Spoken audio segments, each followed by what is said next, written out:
Welcome back. आगाज में आपको बताएं, चचा के बचत के दावे भतीजी ने हवा में उड़ा दिए। सरगोधा में मरियम नवाज का शाहाना प्रोटोकॉल। नून लीगी रहनुमा के काफिले में पुलिस मोबाइलों समेत 18 से ज्यादा गाड़ियां, कई पुलिस मोबाइलें भी पेश थी। वजीर आजम ने बचत का ऐलान करते हुए कहा था, किसी वजीर के साथ भी एक से ज्यादा सिक्योरिटी की गाड़ी नहीं होगी। मरियम ने चचा की बचत के दावे का पोल खोल दिया है। बात करेंगे, हमारे नुमाइंदे सरगोधा से हमारे साथ मौजूद है अब्दुल हनान। अब्दुल हनान, ये बताइए कि कहां से आ रही थी और पुलिस की कितनी गाड़ियां थी इनके पीछे, जरा तफसील से बताइएगा। जी बिल्कुल, पाकिस्तान मुस्लिम लीग नून की सीनियर नायब सदर मरियम नवाज कल 2 रोजा दौरे पर सरगोधा पहुंची थी और जब ये यहाँ आई हैं उस वक्त भी तकरीबन 2 दर्जन से ज्यादा गाड़ी हैं और सरकारी प्रोटोकॉल इनके साथ था और कल इन्होंने एक कन्वेंशन से खिताब किया था। उसके बाद जो है यहाँ पे जिले इंतजामिया जो है हमें मुकम्मल तौर पे इनको सरकारी सरपरस्ती और इनको छतर छाया मिसर करती नजर आई। इनको 2 दिन के लिए जिम खाना क्लब में ठहराया गया था। पहले तो डिप्टी कमिश्नर सरगोधा ने 2 दिन के लिए तमाम सरगर्मियां ही मुअत्तल कर दी थी जिम खाना की, लेकिन बाद में एहतजाज पर और मेम्बरान के एहतजाज पर और अदालती हुक्म पर वो ऐसा ना कर सके। लेकिन मरियम नवाज 2 दिन जिम खाना क्लब में रही। इनके आने से पहले रेनोवेशन करवाई गई। उनके 26 कमरे जो थे जिम खाना क्लब के वो सब के सब उनके लिए बुक किए गए। यहाँ पे LCDs लगाई गई। 50 लाख से ज्यादा की रेनोवेशन हुई है 2 दिन के अंदर। उसके बाद जो है मुकम्मल प्रोटोकॉल दिया गया है। आज भी दूसरा दिन था जो सरगोधा में मरियम नवाज का। सुबह से ही जिम खाना क्लब में सियासी सरगर्मियां जारी की। उन्होंने अपने अरकान असेंबली और पार्टी ओहदेदारान, टिकट होल्डर से मुलाकातें की, सोशल मीडिया टीम से मुलाकात की और बड़े प्रोटोकॉल और बड़े एजाज के साथ जो है जिले इंतजामिया ने उन्हें तकरीबन 18 से ज्यादा गाड़ियों के साथ, सिक्योरिटी के साथ उन्हें यहाँ से रवाना किया और अब वो सरगोधा से यहाँ से जा चुकी हैं। इस तरह जो है जो वजीर आजम पाकिस्तान के जो दावे थे वो आज उनकी भतीजी ने मुकम्मल तौर पर हवा में उड़ा दिए हैं और ये निगरान हुकूमत जो है वो मुकम्मल तौर पर जो है मरियम नवाज की यहाँ पे निगहबान दिखाई दी। तो ये पुलिस मोबाइल्स उनके साथ ही आई थी अब्दुल हनान, या फिर ये आप ही के शहर की थी यानी सरगोधा की थी, और कितनी तादाद थी? ये तकरीबन जो है वो 18 के करीब गाड़ियाँ थी, जिनमें बेशतर जो है सरकारी गाड़ियाँ थी, उसके अलावा प्राइवेट गाड़ियाँ भी थी। लेकिन यहाँ पे जो 2 दिन यहाँ उन्होंने क़याम किया है, यहाँ पे जिले इंतजामिया कुछ काम उन्होंने नहीं किया सिवाय इसके प्रोटोकॉल के। उनकी सिर्फ ये एक मेन उनका टारगेट ये था कि ये दौरा ज़्यादा से ज़्यादा कामयाब रहे और मरियम नवाज और उनके जो सपोर्टर्स हैं उनको ज़्यादा से ज़्यादा फैसिलिटेट किया जाए और यही उन्होंने किया है। हमें मुकम्मल तौर पर जिले इंतजामिया जो है इसी काम के ऊपर दिखाई दी और आज जो है जब वो यहाँ से गई हैं तब जाके जो है अब अफसरान जो है वो अपने दफातर में वापस हुआ नजर आएंगे। जी ठीक है, हमारे ठीक है। तो पूरी 18 गाड़ियां थी और ये शानदार किस्म का प्रोटोकॉल दिया गया। अच्छा ये बताइएगा, जो ये जिस जिम क्लब में ठहरेंगी उस हवाले से बताएं कि उसका फिर क्या होगा, वो किस तरीके से, उसका बिल किसने दिया है? जी, जिम खाना क्लब में जो ये ठहरे थे ये जिम खाना क्लब का जो आमदन है वो मेम्बरान जो है वो क्लब जो प्राइवेट होते हैं, लेकिन उसका एक सेक्रेटरी जो है मुंतखब होता है, जबकि सदर जो है उसके डिप्टी कमिश्नर होते हैं। लेकिन जो मेम्बरान ने हमें बताया है उन्होंने उनका कहना ये था कि ये मेंटेनेंस के में डालकर जो है ये खर्चा जो है वो मेम्बरान पर डाला जाएगा। उनका कहना यह है कि तमाम जो इनके कमरे थे उनमें LCDs तक जो है वो बदली गई हैं और तकरीबन लाखों रुपए की LCDs रातों रात जो है वहाँ पे चेंज की गई हैं। बाथरूम में नया सामान लगाया गया है, दरो दीवार दोबारा चेंज किए गए हैं। जिम खाना क्लब का जो है गेट जो है जिस गेट से जो है मरियम नवाज ने गुजरना था उसकी रेनोवेशन की गई, उसको रंग रोगन किया गया और बिल्कुल एक जो है, हालांकि ये जिम खाना क्लब के 1600 के करीब मेम्बरान होते हैं जो सारी अशराफिया है सरगोधा की, लेकिन जो है वो उनका जो है इस तरफ जहाँ पे उनका ठहराव था, क़याम था, जहाँ पे उन्होंने क़याम ताम किया उस तरफ किसी की आमदोरफत नहीं थी और इंतजामिया ने बहुत सख्त कड़ा पहरा लगाया गया था। अब्दुल हनान, आप हमारे साथ रहिएगा। इस पर मजीद बात करने के लिए हमें ज्वाइन किया है हमाद साहब ने। बहुत शुक्रिया आपने, हमाद साहब ने, बहुत शुक्रिया आपने एयरवे के लिए वक्त निकाला। सर, क्या देख रहे हैं, बजट के बड़े हुकूमती दावों से बड़ा तो प्रोटोकॉल निकला। सरगोधा में मरियम नवाज का शाहाना काफिला देखिए, पूरी 18 गाड़ियाँ हैं, क्या कॉमेंट करेंगे? देखिए, यही प्रॉब्लम है कि ये मरियम सफदर और बिलावल जरदारी जो है, इन्होंने पाकिस्तान को एक खेल का मैदान बनाया हुआ है जहाँ पे ये वो गुड्डी गुड्डा का खेल खेल रहे हैं और शहजादा शहजादी बनी हुई है। जब बाहर किसी दूसरे मुल्कों में जाते हैं इन्हें कोई मुंह नहीं लगाता, बसों के अंदर धक्के खाते हैं और बड़े खुश रहते हैं वहाँ पे। लेकिन यहाँ पे आप देखें तो एक बिल्कुल सिलसिला और है।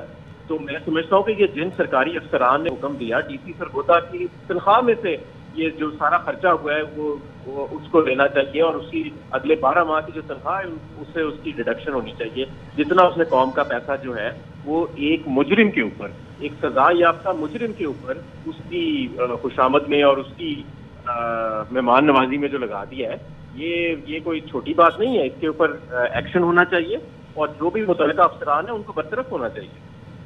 तो हमाद साहब ये कहिएगा कि ये क्लब का खर्चा जो कि अभी बताया जा रहा है कि मरियम नवाज़ पहुंची हैं और 18 LEDs वहाँ पर जो जितनी भी LEDs थी वो सारी तब्दील भी की गई हैं, पेट्रोल प्रोटोकॉल ये सब किसकी तरफ से अदा हो रहा है? इसका पैसा कौन दे रहा है? निगरान हुकूमत दे रही है? सारा पैसा पहले तो मेरी इत्तला है कि पहले तो ये सारा पैसा जो है ये उन्हीं की हुकूमत की तरफ से ही था, लेकिन जब से आपने ये स्टोरी ब्रेक की है तो अब मैं दावे से कहता हूँ कि अब ये जल्दी जल्दी इसको कवर अप कर रहे होंगे और अब आपको जल्दी से एक पैगाम आएगा कि नहीं, मुस्लिम लीग नवाज जो है वहां से वो ये सारा इन चीज़ों का पैसा देगी और पार्टी फंड से दिया जाएगा। लेकिन ये पहली मरतबा ऐसे नहीं हुआ। ये मरियम नवाज जिधर भी जाती हैं तो वहाँ पे इस तरह की शाह खर्चियाँ होती हैं, क्योंकि इनको कोई परवाह ही नहीं है। ये समझते हैं कि ये सारा मुल्क इनका है, इनके बाप की जागीर है।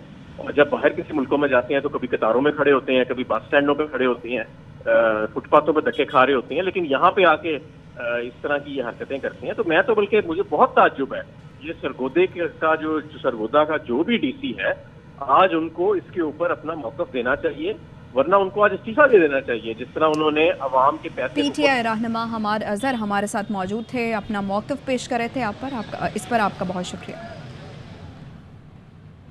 वज़ीर आज़म शहबाज शरीफ ने बचत के दावे किए, मरियम ने उन्हें हवा में उड़ा दिया। शहबाज शरीफ ने काबीना के वज़ीरों के लिए भी प्रोटोकॉल में बचत का ऐलान किया था। मरियम नवाज़ तो कहती हैं कि वह हुकूमत में भी नहीं, फिर भी ये लाओ लश्कर, ये प्रोटोकॉल। मरियम नवाज़ किस हैसियत में ये मज़े उठा रही हैं?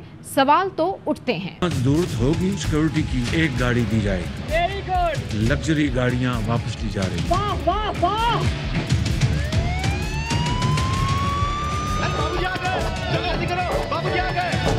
अरे नहीं भाई, बाबूजी नहीं, अपनी मरियम बीबी आ रही हैं। लग्जरी गाड़ियाँ वापस ली जा रही हैं। चाचा हुजूर सादगी और किफायत शारी का दर्स दे रहे हैं। लग्जरी गाड़ियाँ वापस ली जा रही हैं। उनको हम नीलाम करेंगे। अब इस मामले में मैं क्या कहूँ? और भतीजी साहिबा लाओ लश्कर लेकर निकल पड़ी हैं। हटो बचो प्रोटोकॉल में आगे पीछे दाएं बाएं गाड़ियाँ ही गाड़ियाँ, बस गिनते जाइए। लग्जरी गाड़ियाँ वापस ली जा रही हैं। 1 2 3 4 5 6 7 8 9 10 11 12 13 14 15 16 17 18। उफ, हमारी तो हो गई बस। ऐसे दस्तूर को सुबह बेनूर को मैं नहीं मानता, मैं नहीं मानता। तालियां बजाओ तालियां। लेकिन मरियम नवाज की गाड़ियों की बस नहीं हुई। प्रोटोकॉल में शामिल जो गाड़ियां कैमरे की आंख ने महफूज न की, उनका शुमार हम भी नहीं करते, लेकिन कहने वाले कहते हैं शुमार कहीं ज्यादा था। हर तरह की नई गाड़ियों की खरीदारी पर मुकम्मल पाबंदी होगी। उफ, इतनी किफायत शारी, तो फिर इस सादगी पे कौन न मर जाए या खुदा। वजीर आजम साहिब कहते हैं चैरिटी बिगिंस फ्रॉम होम, कुछ भतीजी साहिबा को भी सिखाइए। लग्जरी गाड़ियाँ वापस ली जा रही हैं। वाह वाह वाह। वापस आएंगे एक ब्रेक के बाद। हमारे साथ रहिए। Welcome back. IMF से मुआहिदा जल्द हो जाएगा, हम सब का ख्याल था एक दोस्त मुल्क इंतज़ार में है। IMF से मुआहिदा हो तो वो अपना हिस्सा डालेगा, लेकिन उस मुल्क ने चंद दिन पहले ही स्ट्रेट अवे कर दिया। वज़ीर आज़म शहबाज शरीफ का नेशनल एक्शन प्लान कमेटी के जायज़ा इजलास में दावा। वज़ीर आज़म एक बार फिर हुकूमत की किफ़ायत शारी के गुन गाते रहे। PTI की जेल भरो तहरीक पर भी नुक्ताचीनी की। कहा एक तबका आज भी सड़कों पर जाना चाहता है और मामलात ख़राब करने की कोशिश कर रहा है, जिसकी जितनी मजम्मत की जाए कम है। पाकिस्तान इकोनॉमिक चैलेंजेस को फेस कर रहा है। IMF से इंशाल्लाह मामला तय हो जाएंगे। नाम लिए बगैर कहना चाहता हूँ, एक पाकिस्तान का इंतहाई दोस्त मुल्क है। हमारा ये सबका ख्याल था कि वो इंतजार कर रहे हैं कि IMF का मुआहिदा हो जाए, फिर वो अपना हिस्सा वो डालेंगे। लेकिन उस दोस्त मुल्क ने चंद दिन पहले फॉरेन मिनिस्टर इससे आगाह हैं, उन्होंने हमें कन्वे किया जी हम आपको बिल्कुल स्ट्रेट अवे कर रहे हैं। ये चीज़ें भुलाई नहीं जा सकती। अगर हम अपने घर के हालात खुद दुरुस्त नहीं करेंगे तो फिर कोई हमारी मदद को नहीं आएगा। पॉलिटिकल स्टेबिलिटी हर लिहाज से मुकद्दम है। कराची में एक वाक़या हुआ, सिंध की पुलिस, रेंजर्स और फौज पाकिस्तान ने बड़ी दिलेरी से उनका मुकाबला किया। पेशावर का सानिया हुआ, तमाम पॉलिटिकल स्टेक होल्डर्स को इन्वाइट किया। उन्होंने मुनासिब न समझा कि वो उस मीटिंग में तशरीफ लाएं। आज तक उनकी कोशिश यही है सड़कों के ऊपर मामला तय किए जाएं। एक जो हिस्सा है वो आज भी सड़कों के ऊपर जाना चाहता है। मामला खराब करने की पूरी कोशिश की जा रही है। जितना भी कंडेम किया जाए वो कम है। तहरीक इंसाफ की जेल भरो तहरीक में रावलपिंडी से जुल्फी बुखारी और सदाकत अब्बासी ने भी गिरफ्तारी दे दी है। हमारे साथ मौजूद है हमारे नुमाइंदे बाबर मलिक, उनसे ताज़ा तरीन सूरत हाल जानते हैं। जी बाबर, अपडेट कीजिए। देखिए, मजमूई तौर पर तो आज ऐलान किया गया था कि नमाज जुमा के बाद यहाँ पे कारकुन पहुँचेंगे, गिरफ्तारियाँ देंगे। यहाँ पे कमेटी चौक में बड़ी तादाद कारकुन पहुँचे। मरी से सरदार सलीम हैदर समेत टेक्सला, वाह, गुजर खान और कलर सईदा, यहाँ से कारकुनों की बड़ी तादाद पहुँची। रहनुमाएँ जो हैं मकामी वो भी यहाँ पे पहुँचे। फैज़ुल हसन चौहान समेत जुल्फी बुखारी और जो दीगर रहनुमा थे उन्होंने यहाँ पे गिरफ्तारियाँ दी। 190 से ज़ायद कारकुनों और रहनुमाओं ने गिरफ्तारियाँ दी, जिसमें से 130 को रवात के करीब उतारा गया। तकरीबन अब पुलिस की कस्टडी में 50 से 60 कारकुन रहनुमा रह गए हैं और उनका भी अभी एक फ़ैसला किया जा रहा है कि इनको राहदारी रिपोर्ट जो है दर्ज करके इनको या तो थानों में मुख्तलिफ जगह पे रखा जाएगा या अगर टाइम हुआ तो जेल में मुंतकिल किया जाएगा। इनके खिलाफ कौन सी दफात लगनी है इसका फैसला अभी तक नहीं हुआ। उसकी बड़ी वजह यह है कि रावलपिंडी में आज बसंत का भी ऐलान किया गया था। रावलपिंडी पुलिस 2 हिस्सों में डिवाइड होने के बावजूद यहाँ सिक्योरिटी पे भी मौजूद थी, लेकिन तकरीबन 1100 से ज़ायद बसंतियों को भी गिरफ्तार किया। यहाँ पे मजमूई तौर पर जो शो का अच्छा बाबर, ये बताइएगा कि जुल्फी बुखारी को और सदाकत अब्बासी को कहाँ लेकर गए?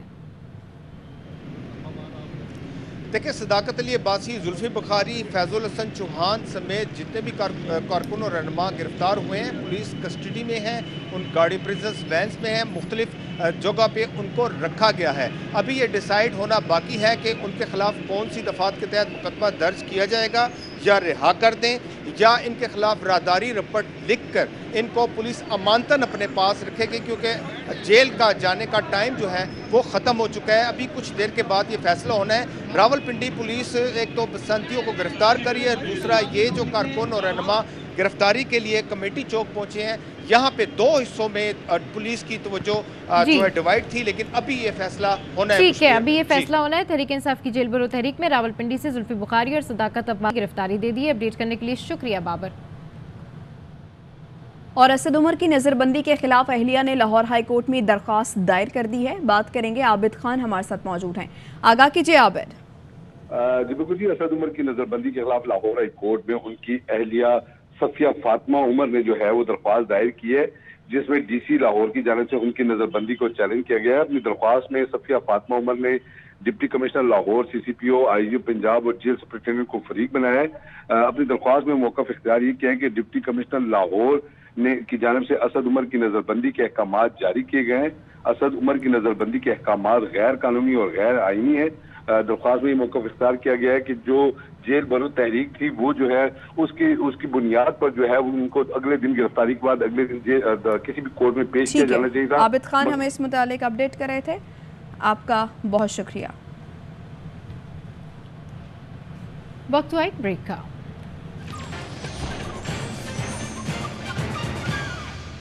Welcome back. गुलशन इकबाल कराची में 15 माह का बच्चा अस्पताल की मुबैना गफलत से दम तोड़ गया। जुहान को वालिदैन उल्टियों के इलाज के लिए निजी अस्पताल लाए थे। डॉक्टरों ने पै दर पै कई इंजेक्शन लगाए, जिसके बाद उसके होंठ नीले हो गए। वालिद का कहना है हंसता खेलता बच्चा उल्टियों की वजह से निढाल था और कोई बीमारी नहीं थी। कई इंजेक्शन लगने के बाद तेज तेज सांस लेने लगा और अचानक दम तोड़ गया। हमारी नुमाइंदा रुबीना अलवी ने जुहान के वालिद से बात की है, आपको वो सुनवाते हैं। इस वक्त मौजूद हैं उस बच्चे के घर, उस 15 माह के बच्चे जुहान जिसका 4 दिन पहले इंतकाल हो गया। गुलशन इकबाल के एक निजी अस्पताल में डॉक्टरों की लापरवाही, गलत अद्वियात के नतीजे में वो बच्चा अपनी जान की बाजी हार गया। उनके वालिद से जानेंगे जुहान को ऐसा क्या हुआ था जो इमरजेंसी में वो हॉस्पिटल ले गए लेकिन वो जाबर ना हो सका। इतनी सीरियस बीमारी नहीं थी, ना ही कोई तबीयत खराब थी। 20 तारीख की सुबह से उसको उल्टियाँ स्टार्ट हो गई, निढाल था थोड़ा उल्टियों की वजह से। डॉक्टर ने मुझे उनकी मेडिसिन मेडिसिन वगैरह लिख के दी, ड्रिपें थी, उसमें कुछ इंजेक्शन वगैरह थे, वो मैं खुद लेके आया हूँ। उनको ड्रिपें वगैरह स्टार्ट की लगाना, उस दौरान बीच में वो कुछ इंजेक्शन लगा रहे थे। वो अपना बार बार हाथ हिला रहा था ना, मैंने उसका हाथ पकड़ा हुआ था, मैं वहाँ से हिल नहीं पा रहा था, मेरी गोद में था मेरा बेटा। तो उसके बाद कुछ और मेडिसिन उसने मंगवाई, उसने कहा मैं खुद मंगवा लेता हूँ क्योंकि मैं हिल नहीं पा रहा था बच्चे की वजह से। मैं इतने में अपने बच्चे को गौर कर रहा था, उसका होंठ ना हल्का सा ब्लू ब्लू टाइप हो रहा था। मैंने उसको बोला आप चेक करें। पहले कोई और डॉक्टर थी वाइट स्कार्फ वाली, फिर उसने किसी और को बुलाया ब्लैक स्कार्फ वाली। वो आई, उन्होंने देखा, 5-10 मिनट खड़ी रही हूँ। अचानक ही देखते देखते ना वो 2-3 इंजेक्शन लगाए। उसके बाद मेरे बेटे की सांसें बहुत ज़्यादा तेज़ स्टार्ट हो गई। तेज़ सांसें लेते लेते उसने बिल्कुल सांसें डाउन की और उसी वक्त बिल्कुल ख़त्म। लाइसेंस कैंसिल हो और उनको मेरे हिसाब से कहीं पे भी काम करने की इजाज़त ना हो और बंद कर दें उन लोगों को। गम की घड़ी में वालदा ज़ाहिर है बात करने से कासिर हैं, गम से निढाल हैं, जबकि उनके वालिद फरहान का ये कहना है कि किसी भी तरीके से उस हॉस्पिटल का लाइसेंस जो है वो कैंसिल होना चाहिए और उन डॉक्टर से पूछगछ होनी चाहिए। बुलेटिन से फिलहाल इतना ही। मजीद खबरों और अपडेट्स के लिए देखते रहिए ARY न्यूज़।